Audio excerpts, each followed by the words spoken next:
Aquella mañana, todo no comenzó con truenos ni con grandes acontecimientos, sino con una pequeñez que llevaba tiempo esperando su momento. Mi madre y yo discutimos por la factura del gas y la luz, que llevaba 3 semanas bajo el imán del refrigerador, y en ese papel con un sello húmedo se concentraron todas nuestras quejas no expresadas de los últimos años. Vivíamos juntas en un apartamento de una sola habitación en el tercer piso de un edificio cerca del anillo del tranvía, cuyas ventanas daban a un estacionamiento y a un parque infantil con la pintura ya descascarada. Yo tenía 24 años, un trabajo en un centro de llamadas con turnos nocturnos que se sostenía con una cuerda delgada. El mes pasado llegué tarde 2 veces y había tenido que postergar mis sueños de hacer un curso de diseño cuando nos recortaron los bonos y me vi obligada a trabajar los fines de semana en una tienda. Mi madre trabajaba como enfermera en una sala de urgencias. Volvía tarde, olía a antiséptico y a cansancio, y aunque ambas hacíamos esfuerzos por mantenernos firmes, entre nosotras se habían acumulado muchas palabras que no encontraban su momento. Ese día, sin embargo, comenzaron a caer sin parar, como si alguien hubiera abierto una válvula. Hacia el mediodía, la conversación se convirtió en una pelea, y yo ya no intentaba cuidar mis palabras, porque cualquier esfuerzo por sonar razonable solo nos irritaba más. Mi madre hablaba de responsabilidad, de la vida adulta, de que no se puede vivir eternamente entre trabajos temporales y planes extraños de alguien más, y yo respondía con el constante sentimiento de desesperanza, con el hecho de que en ese apartamento me sentía atrapada no solo físicamente, con que ambas estábamos agotadas de los roles en los que nos habíamos encajonado mutuamente. Ella lanzó la frase de que yo, otra vez, evadía la conversación, y dentro de mí algo hizo clic, porque ya la había oído demasiadas veces y no podía soportarla más. Una taza cayó del estante y se rompió en varios grandes pedazos, y en ese momento entendí de pronto que todo lo que vendría sería una repetición de escenas anteriores, y yo necesitaba otro guión, aunque fuera sin ninguna garantía de éxito. Cerca de las 2, saqué en silencio del armario una vieja maleta que habíamos guardado por si acaso.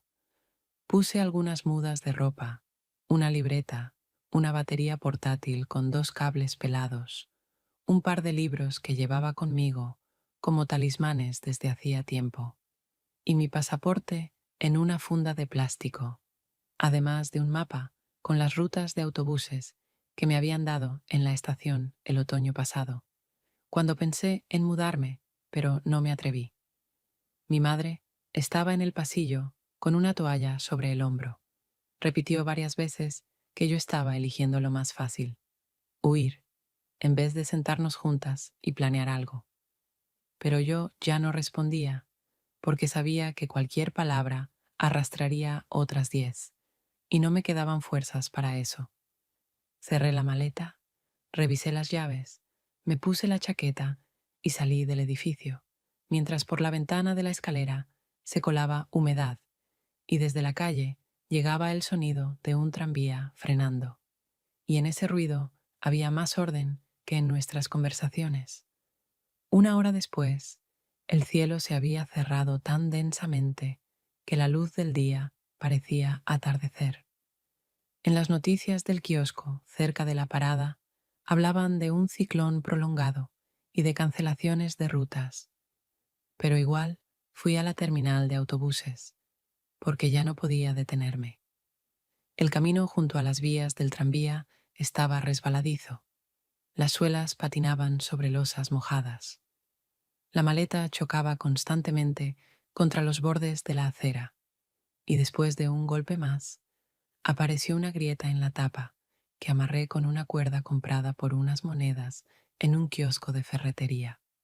El teléfono mostraba 10% de batería y apenas captaba señal, y luego empezó a trabarse, como si él también aceptara que yo no tenía plan, ni lo iba a tener. En el vestíbulo de la estación había mucha gente. Olía a ropa mojada y a café de máquina. La pantalla parpadeaba con cancelaciones en rojo. Y después de hacer cola, compré el té más barato en un vaso plástico que apenas calentaba las manos. Y supe que no quería quedarme allí entre fatigas ajenas, porque cada minuto en esa multitud solo acentuaba mi pérdida de orientación. Cerca de las 5 salí de la estación y caminé hacia la carretera de circunvalación, donde la ciudad se transformaba en depósitos, talleres de coches y casas con cercas bajas y sauces descuidados. La llovizna se convirtió en lluvia intensa. La chaqueta se empapó en los hombros, los jeans se me pegaban pesadamente a las piernas, y cuando un autobús que iba en la dirección que necesitaba no se detuvo por ir lleno, entendí que no tenía sentido retroceder. Seguí caminando, repitiendo 3 acciones simples en mi mente: paso, inhalar, paso, y por primera vez en mucho tiempo sentí que esa secuencia primitiva era más honesta que cualquiera de nuestros planes y horarios caseros, que siempre se derrumbaban a la primera oportunidad. Al anochecer llegué a una marquesina en las afueras, donde el viento empujaba el agua bajo el techo y de los periódicos mojados que había en el banco se deshacían las letras. Me senté unos minutos, exprimí la manga de la chaqueta, revisé el teléfono y vi que se había apagado por completo. Entonces miré hacia la zona de casas particulares, donde se veían algunas ventanas iluminadas, y sobre una de ellas salía una columna de humo recta y estable que se destacaba en el cielo gris.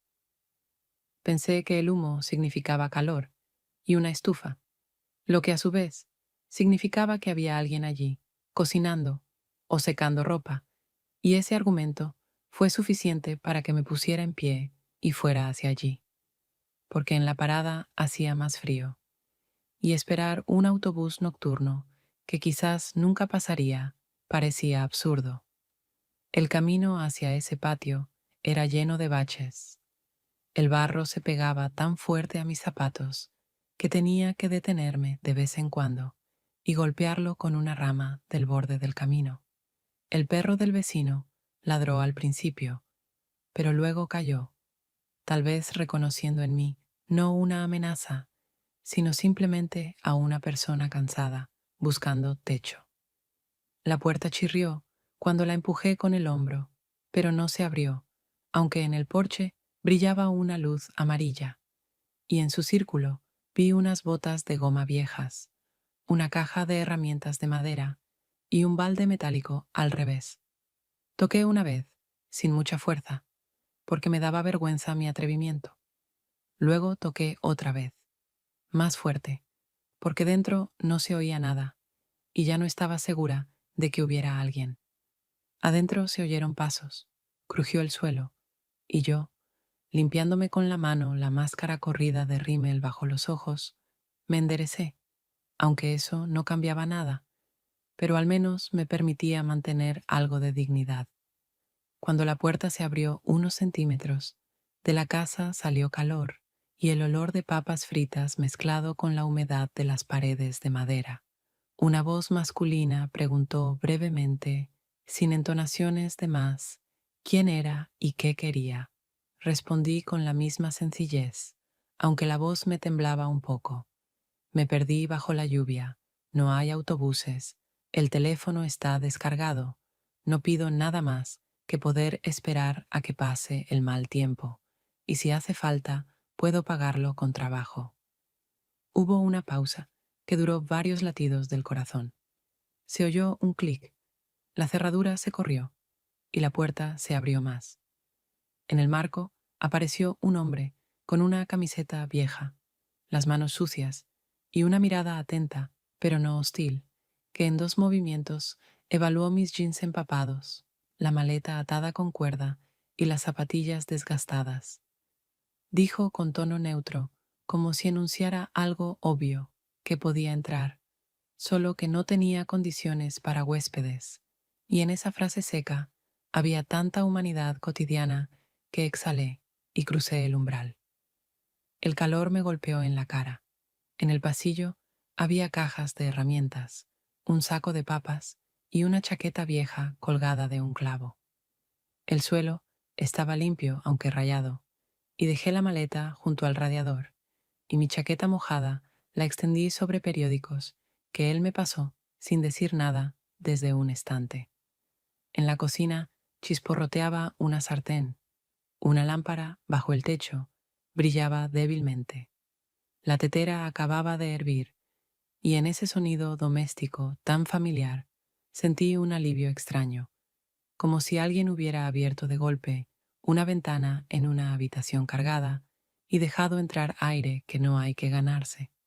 Cerca de las 9 de la noche, me senté a la mesa con una camisa ajena que él había dejado sobre el respaldo de la silla y calentaba las manos sobre una taza de té.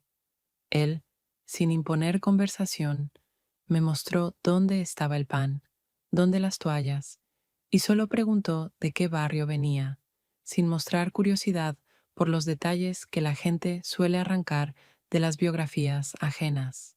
Le dije el barrio donde vivía con mi madre. Añadí que ese día, en casa, se había hecho tan ruidoso que decidí salir y no parar. Y él asintió, como si ese patrón le resultara familiar, y dijo que había un lugar libre en una habitación con un sofá-cama.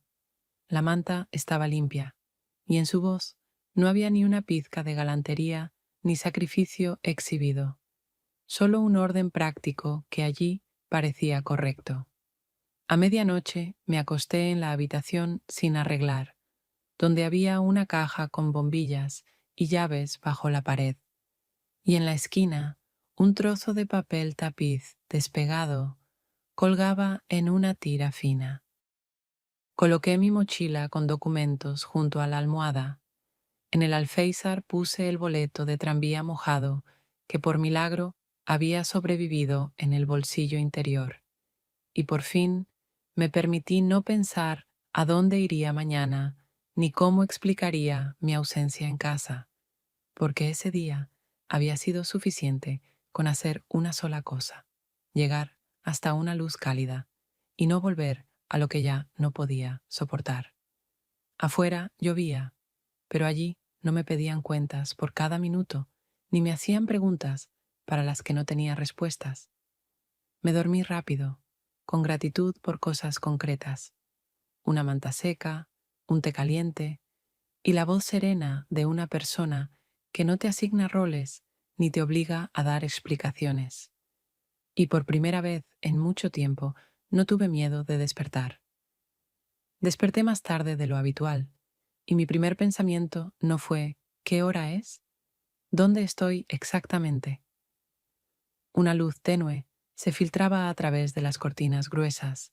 El olor a humedad se mezclaba con el de las papas friéndose en la cocina, y solo entonces recordé la lluvia de la noche anterior, el camino con la maleta, la cabaña con la chimenea y el hombre que me había abierto la puerta sin decir una palabra de más.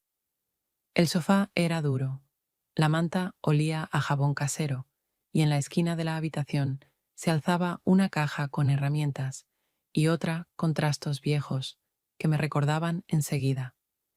Esto no era una habitación de huéspedes, no un espacio preparado para alguien como yo, sino un refugio temporal, concedido por bondad o por indiferencia.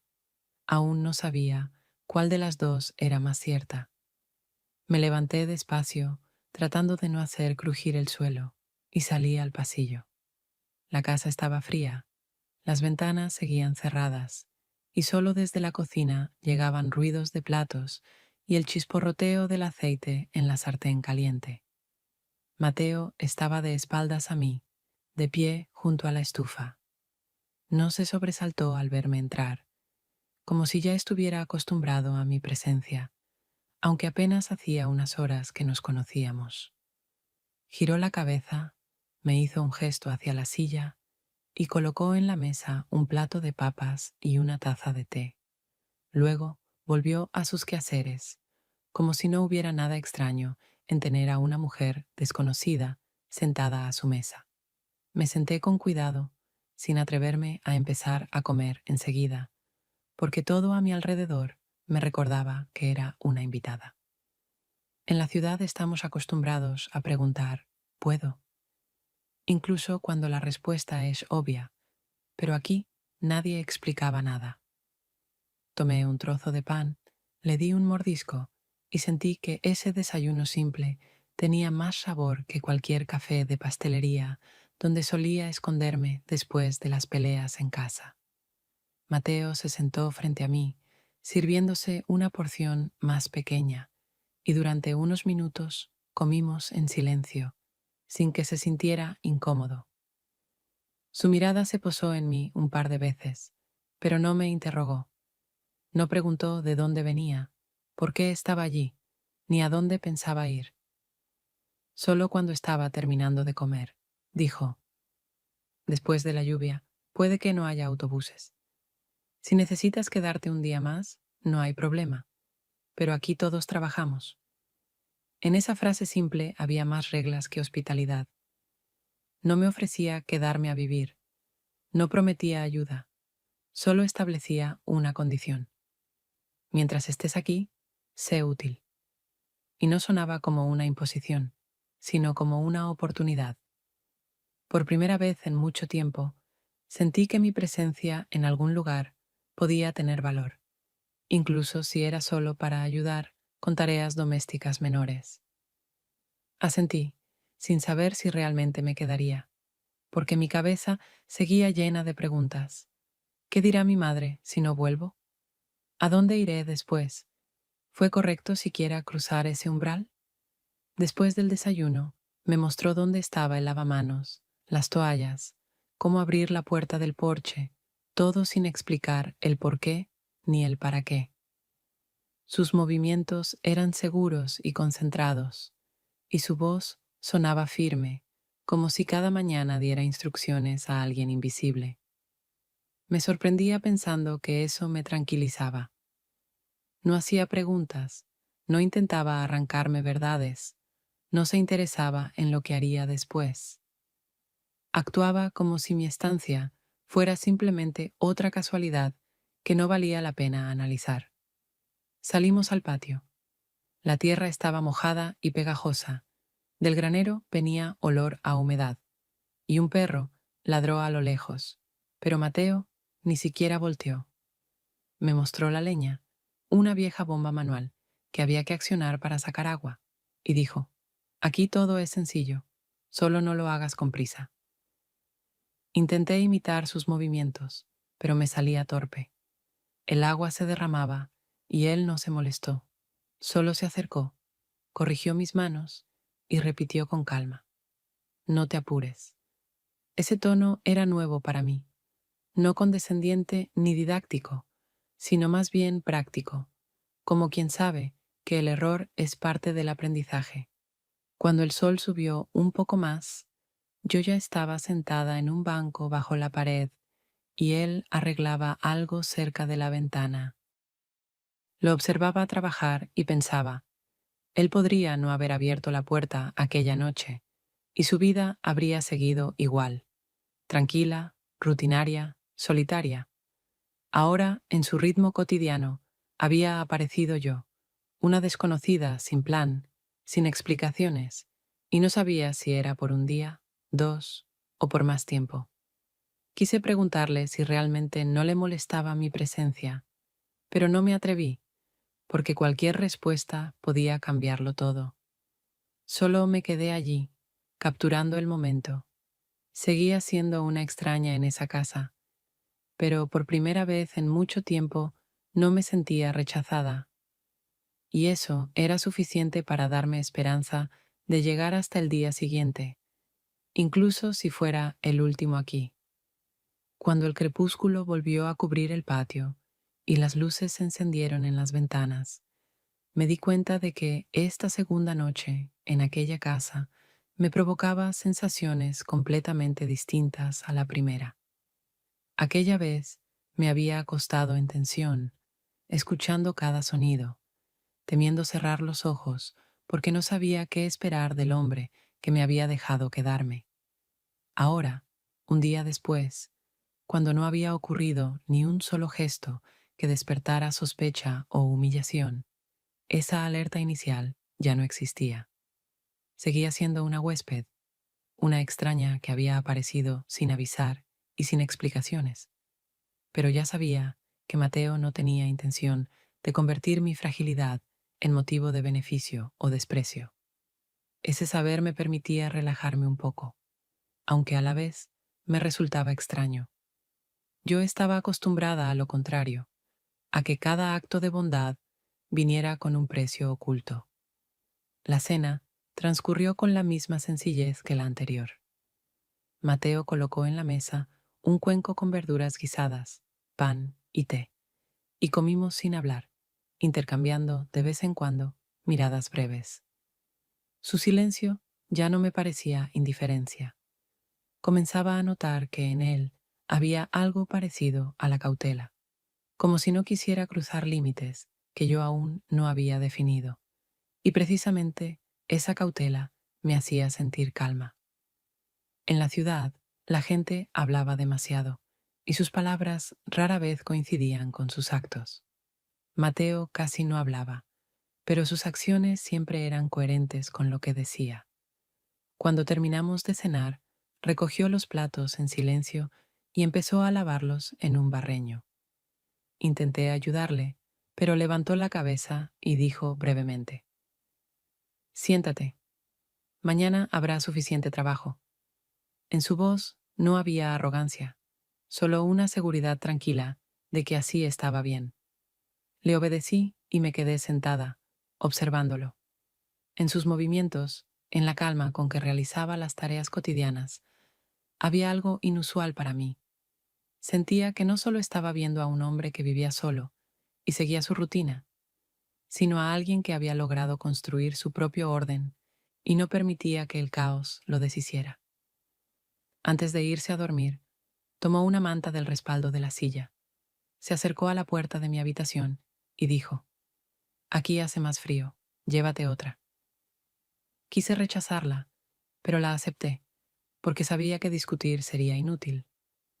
No era un gesto de cortesía, no tenía nada de ostentoso, lo hizo como quien sigue una norma interna. Pero ese acto sencillo me tocó más que cualquier galantería. En la habitación donde iba a dormir, todo seguía igual. Cajas de herramientas, papel tapiz desgastado, el sofá con respaldo duro. Pero ahora, ese espacio ya no me parecía completamente ajeno. Coloqué la mochila junto a la almohada, me envolví en las dos mantas y me quedé un rato escuchando cómo él se movía por la casa. De vez en cuando oía sus pasos en el pasillo, el crujido de una puerta o el golpeteo de un marco de madera que probablemente seguía reparando. Captaba esos sonidos y sentía que significaban más de lo que aparentaban. Eran la señal de que no estaba sola, de que había una persona cerca que no hacía preguntas y no me representaba una amenaza. Dormirme no fue fácil. Los pensamientos regresaban a mi hogar, a mi madre, a las últimas palabras dichas con rabia. Pero esta vez no pesaban como antes. En vez de repasar una y otra vez la escena de la pelea, pensaba en el día de hoy, en cómo traté torpemente de sacar agua de la bomba, en cómo todo me salía mal y en cómo él, en lugar de enfadarse, me indicó con calma qué debía hacer. Y por primera vez sentí que mi vida podía tener otro ritmo, en el que los fracasos no se convertían en reproches. Antes de quedarme dormida, comprendí otra cosa, que mi sensación de paz ya no dependía del lugar, sino de la persona, y ese pensamiento me alegraba y me asustaba a la vez, porque no tenía idea de cuánto duraría este refugio temporal. La mañana no comenzó con mis movimientos, sino con sus pasos, y entendí que Mateo se despertaba mucho antes que yo. Cuando salí de la habitación, ya estaba en el patio cortando leña, trabajando como si su cuerpo supiera exactamente cómo debía caer cada golpe, cuánta fuerza era necesaria y cuál era el ángulo ideal. Lo observé desde la puerta y había algo hipnótico en esa seguridad, porque yo jamás había sentido un vínculo tan firme con las tareas que realizaba. Él me vio, hizo un gesto hacia el banco junto a la pared y dijo que el desayuno estaba en la estufa. Luego añadió, «Después me ayudas». Su voz era firme, sin presión, pero también sin opción de negarse, como si considerara mi participación en el trabajo algo natural y no circunstancial. De verdad quería demostrar que no estaba allí sin hacer nada, así que después de un desayuno rápido salí al exterior. El aire húmedo me hizo estremecer y me envolví más en la camisa que él me había prestado. Mateo me mostró cómo apilar la leña bajo el cobertizo para que no se mojara e intenté copiar sus movimientos, pero los troncos se me escapaban de las manos, caían al suelo y los dedos se me cansaban enseguida. Esperaba que dijera algo duro, pero solo se acercó, colocó un tronco correctamente y luego me enseñó cómo colocar los hombros para que la espalda no doliera. Había algo de maestro en sus gestos, pero sin desprecio. Más bien era pragmatismo. Entendía que yo era torpe, pero no hacía de eso un problema. Después pasamos a otra tarea. Me mostró las hileras de cultivo, donde brotaban las verduras, y me dio una pequeña azada. Intenté trabajar la tierra, pero estaba pesada y mis movimientos eran torpes. Mateo observaba en silencio, y solo cuando me enderecé, cansada, dijo, «No te apures, aquí es importante mantener la mano recta». Y otra vez ese tono tranquilo actuó sobre mí como un calmante más poderoso que cualquier alabanza. Sentí que mi deseo de ser útil empezaba a transformarse en la sensación de que, en verdad, podía hacer algo. Al mediodía regresamos a la cocina. Me puse junto a la estufa, intentando imitar su manera de freír papas, y aunque lo hacía mucho peor que él, no dijo nada. Solo me acercó un plato y colocó pan al lado. Luego se sentó y empezó a comer como si fuera lo más normal. Me gustó esa cotidianidad. No me sentía una invitada a la que había que atender, ni una carga, como solía sentirme en casa, donde cada una de mis acciones era juzgada. Aquí era simplemente una persona que hacía algo junto a otra, y eso bastaba para que apareciera una nueva confianza en mí. Después del almuerzo, se puso a reparar un viejo marco de ventana, y yo me senté cerca, sosteniendo las herramientas que me pedía. Trataba de concentrarme en la tarea, pero a veces me sorprendía observando sus manos, que se movían con firmeza y precisión. Cuando finalmente terminó, sonreí sin darme cuenta, porque por primera vez sentí que entre nosotros comenzaba a formarse un lazo invisible, pero real. Él también notó mi expresión y por un instante se detuvo, luego esbozó una leve sonrisa y se giró rápidamente. Por la tarde, mientras estábamos sentados en el porche, escuchando cómo las gotas caían del techo al suelo, derramé sin querer el contenido de una taza y el agua corrió por la tabla de madera. Empecé a disculparme, pero él solo negó con la cabeza y dijo, «Bueno, ahora sí se nota que no estás acostumbrada a esta vida». Su sonrisa fue breve, pero cálida, y por primera vez sentí que reía de verdad, no por ocultar mi incomodidad.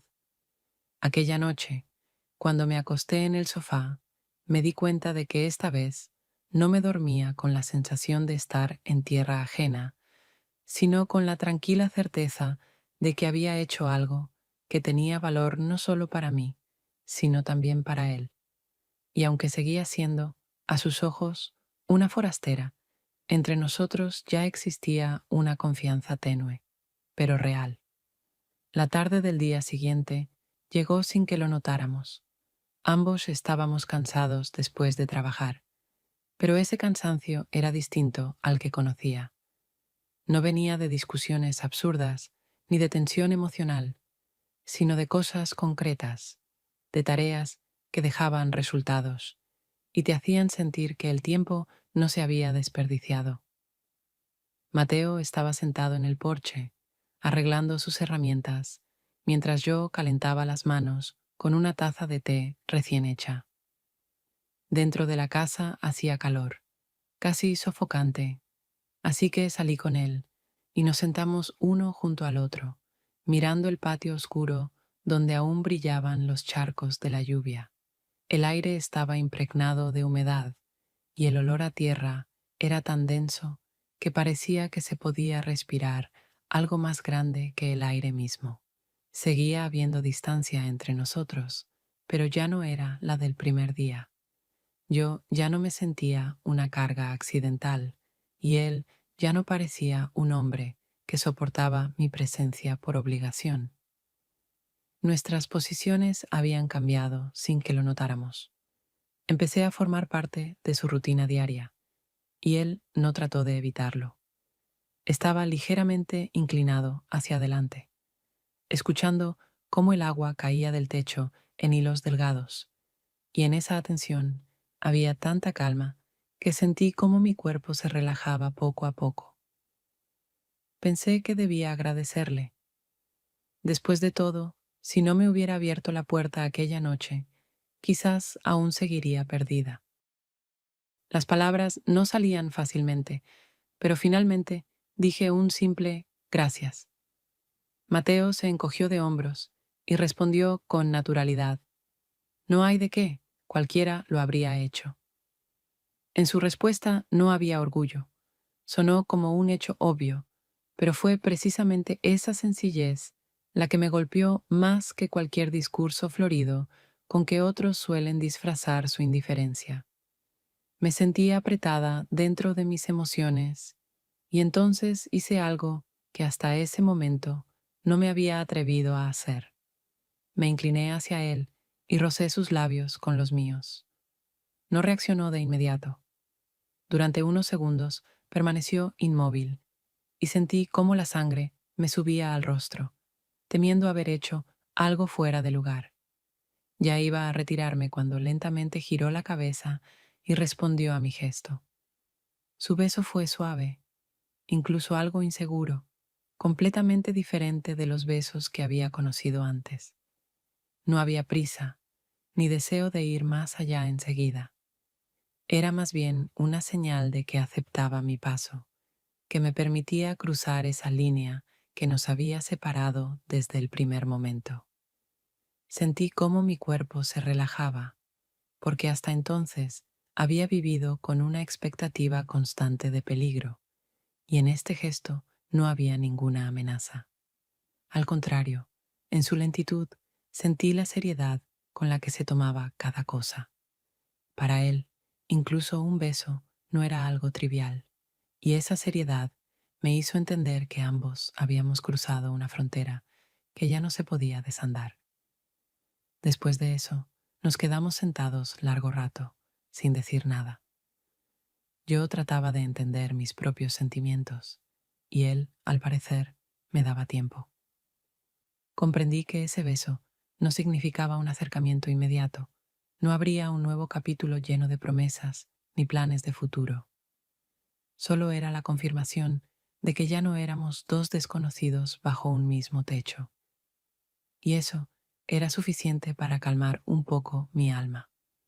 Más tarde, cuando me acosté, por primera vez me dormí con la sensación de que el mundo podía cambiar no solo a través de decisiones grandes o gritos, sino también mediante gestos pequeños construidos sobre la confianza.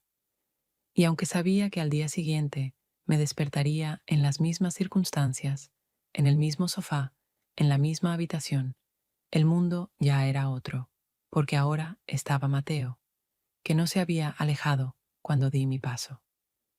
Unos días después de aquella noche en que Mateo y yo nos permitimos ese primer roce cauteloso, decidí ir al mercado porque ya se nos estaban acabando algunos productos y él debía quedarse cuidando la casa. Mateo me dio una bolsa pequeña y me explicó brevemente cómo encontrar el autobús hacia el pueblo vecino, donde todos los sábados se hacía feria. Yo no quería ir sola, pero él dijo que tenía que terminar unas tareas y agregó que el mercado era un lugar donde podía sentir otro ritmo, porque siempre estaba lleno de gente acostumbrada a reír y regatear. Esa frase me tocó. Seguramente entendía que yo extrañaba el ruido de la ciudad, aunque nunca me lo había preguntado directamente. El autobús avanzaba con dificultad. El camino estaba lleno de charcos, pero finalmente llegué a la plaza donde, por todos lados, se alineaban puestos de verduras, frutas, quesos y cerámica. La gente hablaba fuerte, reía, discutía, y ese bullicio me devolvió de inmediato la sensación de algo familiar. Caminaba entre los puestos, tratando de elegir solo lo más necesario, cuando escuché a alguien bromear. Pronto habrá que anotar el precio del tomate en el libro de deudas. Me di vuelta y vi a un chico junto a un puesto de frutas, sonriendo como si todo a su alrededor le perteneciera. Era más joven que Mateo, unos 25 años, con cabello oscuro y ondulado, mirada rápida y una manera de moverse como si siempre fuera un paso adelante del resto. Se llamaba Diego.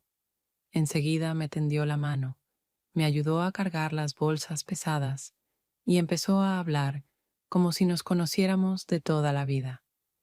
Su soltura era tan distinta a la contención de Mateo que me descolocó.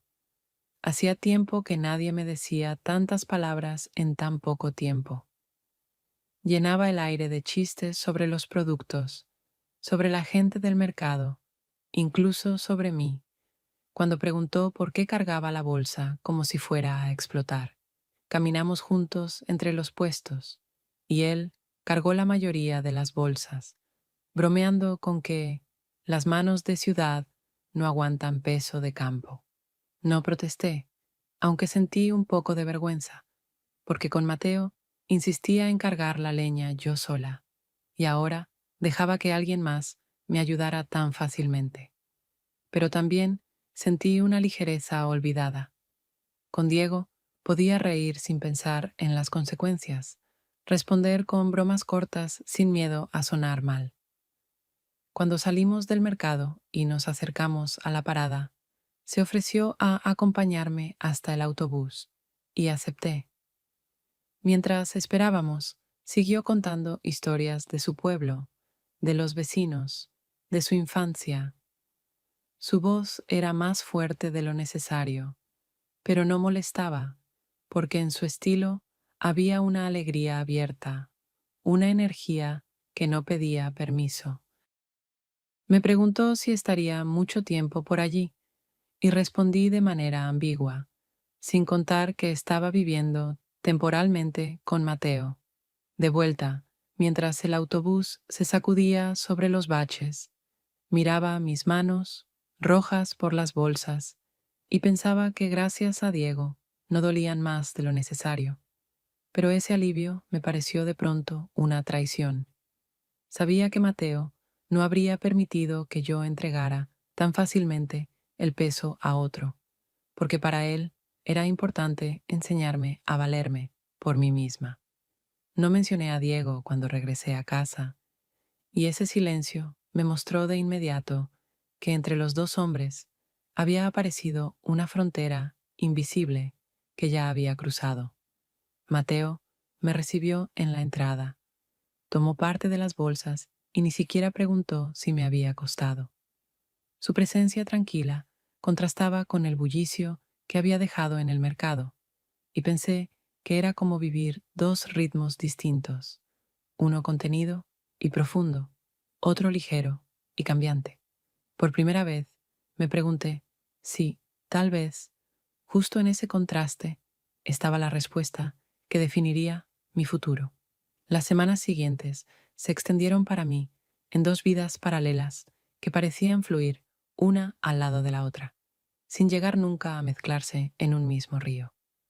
En la casa con Mateo, todo seguía un ritmo constante, predecible, incluso un poco monótono. Nos levantábamos temprano, desayunábamos papas o avena, y luego trabajábamos en el patio o dentro de la casa. Él reparaba ventanas y el techo, y yo ayudaba como podía, aprendiendo más de lo que realmente hacía. Por las tardes nos sentábamos en la mesa o salíamos al porche, y ya sabía que nuestras conversaciones nunca serían largas, pero eso no les quitaba peso. Su silencio ya no era un vacío para mí, sino una forma de confianza. Mateo no me obligaba a explicar nada, simplemente aceptaba el hecho de que yo estaba allí, y eso bastaba. En esos momentos me sentía parte de algo más grande que una convivencia accidental. Aprendía a entender sus gestos, sus miradas, incluso las pausas que dejaba en medio de las frases. Un día me permitió usar la pala mientras trasplantábamos unos arbustos, y no corrigió cada error mío, solo trabajó a mi lado, haciéndome ver que en mi torpeza no había nada catastrófico. Poco a poco, aprendí a ser yo misma, sin miedo al juicio, y eso era nuevo para mí, porque en casa cada acción mía era evaluada, comentada, criticada. Aquí sentía que podía ser imperfecta, y eso no rompía la confianza. Pero bastaba con salir al pueblo y encontrarme por casualidad con Diego para que el ritmo cambiara de golpe. Aparecía de repente, siempre sonriente, listo para bromear o ofrecer ayuda. Su energía era tan distinta que yo misma comenzaba a hablar más rápido, a reír más fuerte, incluso a recordar detalles que había dejado de lado hacía tiempo. Pintarme los labios antes de salir, arreglarme el pelo, cuidar la expresión de mi rostro. Con Diego volvía a ser esa chica de ciudad que buscaba ligereza, diversión y sensaciones inmediatas. Su espontaneidad contrastaba con el silencio de Mateo, y ese contraste me confundía cada vez más. Diego hablaba de sus planes de irse a otra ciudad, me mostraba a sus amigos, bromeaba con los vendedores del mercado, y en su compañía me sentía parte de un mundo despreocupado, que no exigía responsabilidades. Me miraba como si cada encuentro fuera un regalo del azar, y esa ligereza embriagaba, porque había vivido demasiado tiempo en un aire espeso de peleas y reproches. Su presencia me hacía reír incluso por tonterías, y volvía a casa con esa risa como si fuera algo prohibido, algo que escondía de Mateo. En la casa sentía otra clase de presión, no porque él me controlara, sino porque su confianza hacía que mi silencio doliera más. Mateo me miraba con calma, pero en esa calma yo sentía una pregunta que él no formulaba. Podía simplemente preguntarme si me había costado llevar las bolsas, y yo respondía que lo había hecho sola, aunque en realidad Diego había cargado la mitad. Y cada vez que decía una mentira, sentía un nudo en el pecho, porque sabía que Mateo me creía, y esa fe dolía más que cualquier reproche. Así vivía en dos ritmos, uno lento y cálido, con trabajo compartido, cenas tranquilas y confianza sin palabras, y otro rápido e incierto, con bromas, encuentros ligeros en la plaza y miradas que me recordaban que aún estaba viva y era atractiva. Cuanto más tiempo pasaba, más difícil era saber dónde era yo realmente y dónde solo actuaba un papel. Con Mateo sentía raíces, una estabilidad que no quería perder, y con Diego sentía viento, uno que me levantaba más alto de lo que imaginaba, pero que también podía arrastrarme a lo desconocido. Cada noche, al dormirme después de un día de trabajo con Mateo, aparecía en mi mente la imagen de Diego, con su ligereza y su risa fuerte. Y cada vez que reía con Diego, Dentro de mí resonaba el rostro severo, pero cálido, de Mateo. Esa mañana, Mateo se preparó para ir a la ciudad por unas piezas necesarias para el techo. Me dijo que volvería tarde, así que me pidió que de regreso del mercado comprara lo necesario para la cena. Acepté. Ya me sentía más segura en medio de la multitud bulliciosa. Cuando el autobús llegó a la parada, subí y pensé que el día sería como los anteriores. Compras rápidas, algunos encuentros breves y luego el regreso a la calma conocida.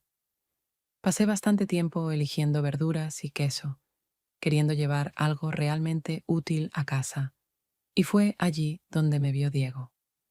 Se acercó con su expresión de siempre, esa naturalidad que hacía parecer que el encuentro había sido planeado desde antes. Su broma, ¿otra vez llevas medio mercado encima?, sonó tan fuerte que varias personas se dieron vuelta. Traté de responder con calma, pero él enseguida ofreció ayuda y, sin esperar mi respuesta, tomó parte de mis bolsas. Caminamos hacia la parada y, como siempre, hablaba mucho. De conocidos, de una anécdota graciosa con un vecino, de sus sueños de irse a otra ciudad. Cuando llegó el autobús, se sentó a mi lado y seguía sosteniendo mis cosas, bromeando con que un día iba a acostumbrarme a usarlo como porteador. Era extraño ir sentada tan cerca, pero reía, aunque por dentro algo me decía que esa risa ya era peligrosa en sí misma. Al llegar a nuestra parada, estaba lista para despedirme, pero Diego insistió en acompañarme hasta la casa, diciendo que la carga era pesada y el camino, embarrado tras la lluvia. Dudé, pero acepté. Estaba cansada y no tenía ganas de discutir. Caminamos juntos por el sendero conocido y me di cuenta de que, por primera vez, lo llevaba casi hasta la puerta. Mateo no estaba, lo cual hacía todo más complicado. Al entrar al patio, Diego empezó a mirar alrededor, bromeando sobre las tablas viejas, la escalera torcida. No había burla, solo curiosidad. Dejé las bolsas sobre el banco y quise despedirme, pero él se sentó a mi lado, aún sonriente. No pensé que vivías en un lugar así. Es tan tranquilo, como si el tiempo se hubiera detenido. No supe qué responder. Sentía que los límites de lo permitido comenzaban a desdibujarse. Nos sentamos en la cocina. Diego sacó una manzana, la partió por la mitad y me ofreció un pedazo. Parecía una escena sencilla, pero en el aire había una tensión que no podía ignorar. Me miraba fijamente, con menos bromas que de costumbre. Traté de desviar la charla hacia temas banales, el mercado, la gente, pero sentía que mis palabras solo llenaban un espacio donde ya estaba ocurriendo algo más. Cuando estiré la mano para tomar una toalla y secarme, Diego se inclinó hacia mí y supe que no haría nada para detenerlo. Sus labios tocaron los míos de golpe, sin vacilar, y ese beso no se parecía en nada al que había tenido con Mateo. Aquel había sido cuidado, casi tímido, como si me ofreciera una vía de escape. Este, en cambio, era seguro de sí mismo, no pedía permiso. Respondí al beso, y el momento me pareció una fuga que hasta ahora solo me permitía imaginar. Al separarnos, miré hacia el espejo junto a la puerta. Me vi distinta, las mejillas encendidas, el cabello revuelto, los labios ardientes por el roce ajeno. Esa no era la mujer que trabajaba junto a Mateo buscando su calma. Era otra, una que deseaba ligereza y pasión inmediata. Diego seguía diciendo algo con tono de broma, pero ya casi no lo escuchaba. Dentro de mí se enfrentaban dos emociones, culpa y libertad. Sabía que ese beso lo cambiaba todo, aunque no se repitiera. No era una traición abierta, pero sí una puerta que había decidido abrir hacia un mundo en el que Mateo no tenía lugar. Cuando Diego se fue, Me quedé sentada en la mesa. El silencio en la casa ya no era el que antes me salvaba. Ahora llevaba el eco de su voz y de sus caricias, y entendí que había perdido algo muy importante, esa claridad que me daba fuerza para seguir. Pasaron algunos días desde que Diego apareció en mi casa y ya intentaba convencerme de que aquel momento no había sido más que un desliz, un instante de debilidad que podía esconder muy adentro y seguir viviendo como si nada hubiera pasado. Pero cada vez que sostenía una taza o miraba mis labios en el espejo, recordaba ese toque decidido y el corazón se me encogía, como si llevara dentro un secreto pequeño, pero muy palpable. Mateo, mientras tanto, seguía siendo el mismo, tranquilo, atento. No me preguntaba por mis salidas al pueblo, pero sentía que su mirada se alargaba, como si intentara captar algo nuevo en mis facciones. Seguía yendo al mercado con la excusa de hacer compras, y allí era imposible evitar a Diego. Siempre encontraba la forma de aparecer cerca, incluso si yo tomaba otra calle o intentaba perderme entre la multitud. Su sonrisa era tan abierta que no podía simplemente darme la vuelta, así que intercambiábamos algunas palabras. Eran frases ligeras, a veces absurdas, pero el simple hecho de que existieran ya me causaba conflicto. Al regresar, Mateo podía soltar un escueto: ¿fuiste lejos? ¿O trajiste mucho? Y en esas frases simples yo escuchaba más preguntas de las que pronunciaba. Pronto comenzaron los rumores. En el pueblo, la gente tenía el hábito de notar todo, y ninguna presencia ajena pasaba desapercibida. Primero fue un comentario sutil de una vendedora que, sonriendo, dijo: «Últimamente vienes seguido», y sentí que me faltaba el aire al darme cuenta de que ya hablaban de eso. Después, otra mujer, mientras pesaba unas verduras, soltó: «Mateo debe ser generoso si te dejó quedarte tanto tiempo». Su tono no era de quien pregunta, sino de quien ya sabe, y esa seguridad me heló la piel, incluso con el sol ardiente sobre la cabeza. Diego se tomaba esas insinuaciones con ligereza. Hacía bromas, incluso guiñaba un ojo si las escuchaba, pero para mí eran insoportables. Sentía cómo el hilo que me unía a Mateo comenzaba a tensarse, y cada pequeño detalle amenazaba con romperlo. Al volver a casa, intentaba responder con humor a las preguntas cotidianas de Mateo, pero notaba que me observaba por más tiempo, y luego guardaba silencio. En esos silencios escuchaba todo lo que no quería o no podía decir. Las tardes se volvían tensas. Nos sentábamos a la mesa y yo sentía su mirada, como buscando confirmar o desmentir algo, y yo no podía darle ni lo uno ni lo otro. Cuando me tocaba las manos para mostrarme cómo usar una herramienta, notaba que su tacto había cambiado. Seguía siendo práctico, sí, pero ahora había en él una inquietud callada. Mateo no decía nada directo, pero su cuerpo, sus gestos, hablaban de una concentración distinta que ya no se centraba en el trabajo, sino en mí.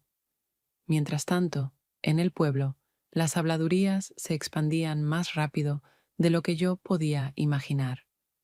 Un día, al pasar junto a un grupo de mujeres cerca de la tienda, escuché a una decir: «Esa chica de ciudad vive con él ahora».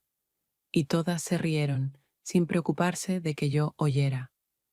En ese momento, entendí que la línea invisible que yo trataba de mantener ya había sido cruzada, no solo por mí, sino por todos a mi alrededor.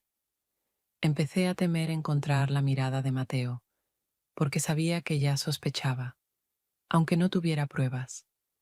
Y cada vez que entraba en la casa, después de una salida, sentía que no solo traía comida en las bolsas, sino también la sombra de Diego, que ya no podía ocultarse. Intentaba aparentar que todo seguía igual, que el beso con Diego había sido solo una casualidad, un desliz que podía esconder en un rincón oscuro de la memoria. Pero cada día, vivido en la casa con Mateo, me recordaba que las mentiras tienen la costumbre de salir a la luz, incluso cuando más deseas ocultarlas. Volvía del mercado con palabras cuidadosamente elegidas, tratando de hablar poco, evitando detalles, y al mismo tiempo sentía que él me observaba con más atención que antes, que sus silencios se alargaban y sus preguntas breves eran más cortantes. Una noche, mientras dejaba mi chaqueta en la silla de la cocina, él sacó del bolsillo una servilleta de papel doblada en cuatro y la colocó sobre la mesa. La servilleta era de un café cerca del mercado, y en ella se veía claramente un número de teléfono escrito con una caligrafía rápida que reconocí de inmediato. Se me cortó la respiración y el corazón me golpeó el pecho con tal fuerza que casi perdí el equilibrio. Mateo me miraba directamente, sin alzar la voz, y solo preguntó: ¿Es él? En ese momento no tenía posibilidad de inventar una excusa. Sus ojos eran demasiado atentos, su silencio demasiado lleno como para esconderme detrás de bromas o respuestas evasivas. Asentí con la cabeza, porque una mentira solo habría hecho más profunda la grieta que ya se había abierto entre nosotros. No dijo nada. No hubo gritos, no hubo reproches, no hubo nada de lo que estaba acostumbrada a esperar en los conflictos de mi propio hogar, donde cada malentendido se transformaba en una pelea ruidosa. Aquí solo había silencio, un silencio más pesado que cualquier palabra. Mateo permanecía inmóvil, con las manos sobre la mesa, y noté cómo sus dedos temblaban ligeramente, como si contuviera una fuerza que amenazaba con desbordarse. Pero no la dejó salir. Eso fue más aterrador que cualquier explosión de emociones, porque parecía que no estaba enfadado, sino quebrándose por dentro. Su rostro seguía sereno, pero en sus ojos vi no ira, sino un cansancio profundo y un dolor que lo envolvían como una ola que no evitaba, sino que aceptaba como se acepta una tormenta inevitable. Quise decir algo, explicar, justificarme, pero las palabras no se formaban. Cualquier intento habría sonado ridículo o demasiado tardío. Me quedé callada, esperando que él encontrara la forma de abrir la conversación, pero permaneció en su silencio, y ese silencio me golpeaba más fuerte que cualquier acusación. Por primera vez entendí que un grito se puede soportar, porque tiene un final, pero ese vacío en sus ojos no tenía límites. Permanecimos sentados mucho tiempo. La servilleta yacía entre nosotros, como una prueba que no necesitaba explicaciones. Traté de encontrar su mirada, pero él miraba a través de mí, como si resolviera algo en su interior. Cuando por fin se levantó, esperé que me dijera que me fuera, o al menos diera alguna respuesta, pero simplemente se fue por el pasillo y cerró la puerta tras de sí. En ese gesto sencillo había más distancia que en 1000 palabras. Me quedé sola en la cocina y por primera vez desde que llegué a esa casa sentí que ya no era mía. Las paredes que antes me parecían un refugio ahora me oprimían, porque ya no había entre ellas esa confianza que nos mantenía unidos. Miré la servilleta y pensé que un pequeño trozo de papel podía romper todo lo que habíamos construido paso a paso. Esa noche no pude dormir. Caminaba de una habitación a otra, intentando encontrar las palabras que pudieran explicar lo ocurrido, pero cada intento terminaba en el vacío. Comprendí que el silencio de Mateo no era solo una herida, era una señal de que estábamos al borde del abismo, y que todo lo que viniera después dependería de mi elección. Después de aquella servilleta que nos separó con Mateo en orillas distintas, los días se volvieron pesados, como si cada movimiento se hiciera bajo el agua. Casi no hablábamos, y hasta cuando se trataba de tareas del hogar, su voz sonaba lejana, como si conscientemente mantuviera una distancia para no permitirme acercarme de nuevo. Yo trataba de hacer más cosas, cargaba baldes, limpiaba el patio, cocinaba, pero nada de eso cambiaba lo esencial. Entre nosotros ya se había abierto una grieta y ningún esfuerzo cotidiano podía cerrarla. Cada noche nos sentábamos a la misma mesa y aunque comía las mismas papas que antes, sentía que nuestras miradas ya no se encontraban. En ese tiempo, Diego aparecía con más frecuencia, como si percibiera que estaba tambaleándome, que dentro de mí se había abierto un vacío y trataba de llenarlo con sus palabras y su ligereza. Me invitaba a la ciudad, decía que allá la vida era diferente, que podría reír cada día sin pensar en cargas ni deberes. Sus argumentos eran simples, pero sonaban tentadores. Irnos juntos, dejar atrás el pueblo, huir de las miradas, de los rumores, del silencio pesado. Lo escuchaba y sentía que cada propuesta suya me desestabilizaba más, porque en ellas estaba eso que realmente anhelaba: ligereza, libertad, escape.